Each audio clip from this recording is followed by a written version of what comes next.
Hi friends, welcome to my channel. ఈరోజు ఎపిసోడ్లో big boss housemates అందరినీ పిలిచి ఒక వార్నింగ్ ఇస్తాడు. బిగ్ బాస్ ఇంట్లో ఉండాలనుకుంటే ఒక పద్ధతి, కొన్ని నియమాలు ఉంటాయి.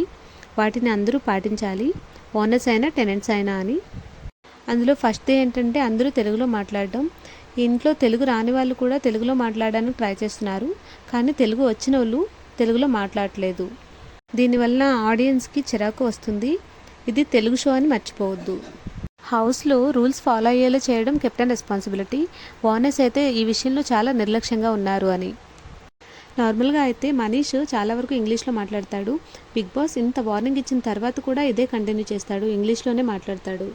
తర్వాత captaincy contender second task start అవుతుంది. ఈ task name buzzer or no buzzer. సింపుల్గా చెప్పాలంటే టెనెంట్స్ ఒక దగ్గర, ఓనర్స్ ఒక దగ్గర ఉంటారు. వాళ్ళ ముందు ఒక బజర్ అండ్ ఒక టెలిఫోన్ ఉంటుంది. వాళ్ళకి 30 minutes టైం ఉంటుంది. ఈ 30 minutesలో ఎవరు బజర్ నొక్కి వాళ్ళ టైమర్ని జీరో చేసుకుంటారు అనేది ఈ టాస్క్. ఈ టాస్క్లో రూల్స్ ఏంటంటే ఎవరో ఒకరు మాత్రమే బజర్ నొక్కితే వాళ్ళ టైమర్ జీరో అవుతుంది. ఇద్దరు బజర్ నొక్కితే వాళ్ళ టైం 1 hour పెరుగుతుంది. ఎవరు నొక్కకపోతే వాళ్ళ టైం 1 hour తగ్గుతుంది. ఎవరు ఏ డెసిషన్ తీసుకున్నారనేది 30 minutes తర్వాతనే చెప్పాలి. అక్కడ ఉన్న టెలిఫోన్తో కమ్యూనికేట్ చేసుకుని ఒకరే బజర్ నొక్కేలా కన్విన్స్ చేసుకోవాలి. చాలా డిస్కషన్స్ చేసుకుంటారు. తర్వాత టాస్క్ స్టార్ట్ అయిన వెంటనే ఇద్దరు బజర్ నొక్కేస్తారు. తర్వాత కన్విన్స్ చేసుకోవడం స్టార్ట్ చేస్తారు.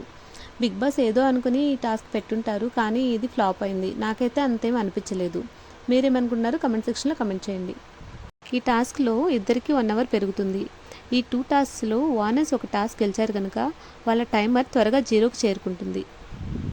తర్వాత బిగ్ బాస్ టెనెంట్స్ని ఓనర్స్ గ్రూప్ నుండి కెప్టెన్సీకి అర్హత లేని 4 members సెలెక్ట్ చేయమంటాడు. రిమైనింగ్ 3 members కెప్టెన్సీ కోసం పోటీ పడతారు. టెనెంట్స్ అందరూ డిస్కస్ చేసి ప్రియా, హరీష్, శ్రీజ అండ్ కళ్యాణ్ని సెలెక్ట్ చేస్తారు. రిమైనింగ్ 3 members కెప్టెన్సీలో పార్టిసిపేట్ చేస్తారు. ఆ సెలెక్ట్ అయిన 3 members టెనెంట్స్ నుంచి ఒకరిని సెలెక్ట్ చేయాలి. అందరూ కలిసి ఇమాన్యుయల్ని సెలెక్ట్ చేస్తారు. కెప్టెన్సీ టాస్క్ రంగు పడుద్ది. దీనికి రీతు సంచాలక్.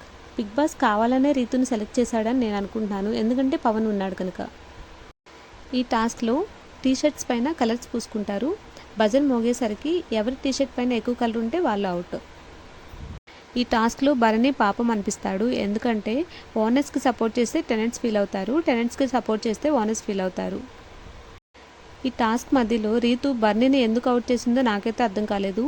మీకు అర్థమైతే కమెంట్ సెక్షన్లో కమెంట్ చేయండి. ఈ టాస్క్ కంప్లీట్ అయ్యేసరికి పవన్ టీషర్ట్ పైన తక్కువ కలర్ ఉంటుంది, సో ఆయనే కెప్టెన్గా సెలెక్ట్ అవుతాడు. ఎమాన్యుయల్ కూడా చివరి వరకు చాలా బాగా ఆడాడని నాకు అనిపించింది. ఈ కంప్లీట్ ఎపిసోడ్లో శ్రీజ అండ్ ప్రియా గట్టిగా అరవడం, చిన్నదానికి గొడవ పెట్టుకోవడం నాకైతే చాలా చిరాగ్గా అనిపించింది. మీకు ఎలా అనిపించిందో కమెంట్ సెక్షన్లో కమెంట్ చేయండి. వాళ్ళు ఇదంతా ఫుటేజ్ కోసం ట్రై చేస్తున్నారని నాకు అనిపిస్తుంది, కానీ దీనివల్ల వాళ్ళకి నెగిటివ్ అవుతుందని వాళ్ళకైతే అర్థం కావట్లేదు. ఫైనల్గా పవన్ క్యాప్టెన్ అయ్యాడు. That's all for now. Thank you for watching.